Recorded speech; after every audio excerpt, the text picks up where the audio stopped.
Today I stand here for the third year in a row to speak on a resolution to declare June as Gun Violence Awareness Month. And today, for the third year in a row, that resolution was referred to the Government Operations Committee, where it will surely die.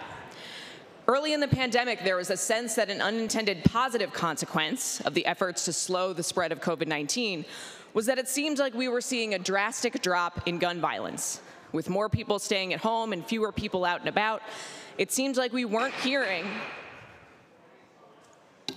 Please proceed, Senator. It seems like we weren't hearing about the mass shootings, school shootings, or any of the other horrific headlines that have become so commonplace over the past few decades. But that feeling hit a much darker reality. 2020 was the deadliest gun violence year in decades, and 2021 is shaping up to be no different.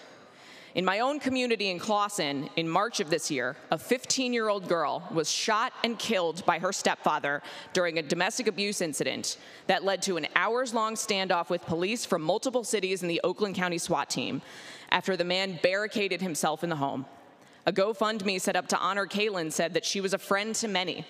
Truly, this is a parent's worst nightmare.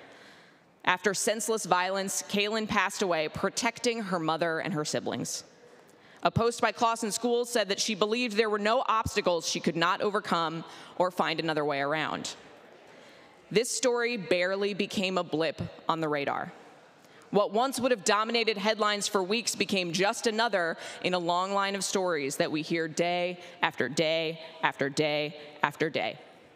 In 2020, gun violence killed nearly 20,000 Americans, more than any other year in the past 2 decades. An additional 24,000 people died by suicide with a firearm. And as more of us return to our communities and public spaces, so too have the horrific national headlines. A mass shooting at spas in Atlanta targeting many of Asian descent. A mass shooting at a grocery store in Colorado that killed 18. A mass shooting at a party in Miami. A mass shooting at a rail yard. A mass shooting at a FedEx facility. So far in 2021, there have been an average of 10 mass shootings around the country per week, and there are only 13 states. May we please have quiet in the chamber? And there are only 13 states who haven't seen a mass shooting within their borders in 2021. I was listening to a story on my drive home yesterday with a reporter who said that it may feel like the weight of this increase hasn't been driven home because so many of these incidences of violence are happening outside of the national headlines. They're domestic violence events, family killing family, shootings in local stores or gatherings, or suicide. Have we become so numb that these stories no longer register?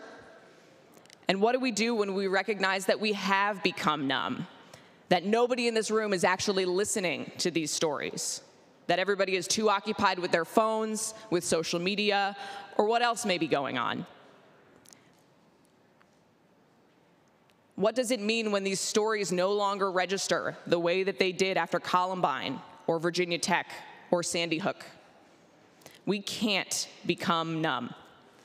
It breaks my heart that 3 years of introducing this resolution in this body refuses to even recognize or acknowledge that gun violence is not only an issue, but an epidemic.